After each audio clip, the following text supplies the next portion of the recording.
The USC Trojans rocking with the number one recruiting class currently in 2026. Telling you what, man, Chad Bowden, Lincoln Riley, that whole staff out there in Los Angeles, they got that dog in them right now, recruiting with some urgency, if you will. We'll unpack it right now. If you're a USC fan, go ahead and subscribe. It lets us know you want more USC content. So if you want us to talk more about your Trojans, subscribe. It lets us know that, and we appreciate you for being dialed in. Also, Instagram, Twitter, at JD PicKell. I know they call it X now. I'm not worried about that. I'm still calling it Twitter. At JD PicKell, get at me on there. Would love to hear from y'all on those platforms. So like I said, USC recruiting like a program, man. Right now, number one in 2026, continuing to do work. True to Chad Bowden's style, they are starting out in the cycle pretty hot. I'll just say this. The way that they're recruiting, the temperature they're recruiting at, to me, feels a lot like those I'm be careful how I say this, but it feels a lot like the buzz that those Pete Carroll teams had. Not so much saying they're going to go win national championships because of what they're on the recruiting trail right now. Of course, this is a massive step in doing that. But I do think that the urgency they're recruiting with should excite USC fans because they weren't always recruiting like this. Like I know a year ago, you probably have some PTSD if you're a Trojan fan because you did have a couple of big commitments, shut up the rankings, vibes were good. But like what you're doing right now to me is much more sustainable. We talked about it before, but yes, you have a lot of these commitments from Southern California. That's great. Even more importantly, though, look at the positions they're recruiting and getting these commitments from. 13 of their 25 commitments are on either the offensive or defensive line. What has been the knock on Lincoln Riley teams? The defense, yeah, sure, it's one part of it. Most of it's, though, been a toughness thing, a physicality thing.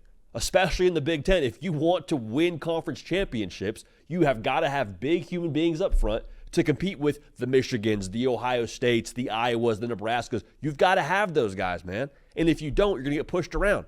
I love quarterbacks. I love having high-powered offenses. I think that's awesome. I think it's kind of the future of college football in a lot of ways when it comes to winning national championships and beyond. But if you are not able to go win a fistfight on a Saturday afternoon in Lincoln, Nebraska, or pick any other Big Ten school you want to pick, it's going to be a very, very difficult time for you in the conference. You'll have some spurts, but you won't actually achieve your ultimate goal, which is, again, winning the conference and having a college football playoff auto bid. Now, the California piece of it, we've talked about that, but I want to revisit it. To me, I think it's different than previous years in the sense that you're not dating long distance, trying to keep these kids committed. It's very different to have kids come up from Orange County to go see a practice at USC than having to call them every other day in the southeastern part of the United States. That's one part of it. But I think that it's interesting the way they're recruiting Southern California. If you were to zoom out at a macro level, the way this impacts college football, the balance of power cannot be overstated. Because for the longest time now, USC has let a lot of top in-state talent get out of state and go other places. Like Alabama, they're going to have 2 starting corners this year from Orange County, California. 45-minute drive from USC's campus. Ohio State, they're going to have a starting quarterback, I believe, in Julian Sayin, from Southern California in San Diego, Carlsbad. Georgia, Nate Frazier, I don't know exactly where he'll be in the lineup for Georgia. He'll get some carries. Again, 45 minutes from USC. Texas, one of their top wide receivers, DeAndre Moore, from Southern California. So you see where I'm going with this? All the talent that's got out of Southern California, not just as USC not landing that, but it's going to other top-tier institutions and having an impact. So let's just go ahead and say for a second that USC does win the state of California here in the foreseeable future when it comes to the recruiting trail. Think about the balance of power that would bring to the rest of the sport. And I'm not a big, parody guy. I think that probably gets over-talked about in our industry. But I think it's unavoidable to say if USC were to lock up the state and keep not just lock up the state for their own benefit, but the way that it would take away from other powers in the sport, the playing field would start to be a little bit more level when it comes to the talent side of things in college football. So right now, again, USC, the top class in America, it feels like USC should always have been doing this, right? And this is, I admit this every single time because I think it's important for y'all to know this. From Southern California, went to a lot of games at USC growing up. Like that was some of my early exposure to the sport, all right? So that's one side of this.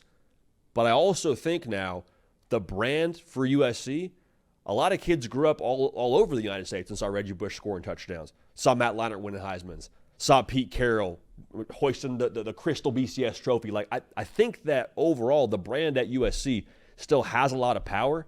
And even if it doesn't, you're able to do a quick Google search and see all the trophies they've won and see the tradition that exists at Los Angeles or in Los Angeles and at Heritage Hall. So to put a finer point on this, USC should always have been doing this. The fact that they're doing it now and throwing their weight around, I keep saying this, I think it's dangerous for college football. Because if that brand gets rolling and you're able to use modern success and juxtapose it and compare it and stack it on top of other more recent success, like you have with Reggie Bush and the other great teams at USC before, that's where this thing, I think, starts to have some real attraction. Because at that point, you say, okay, come be the next.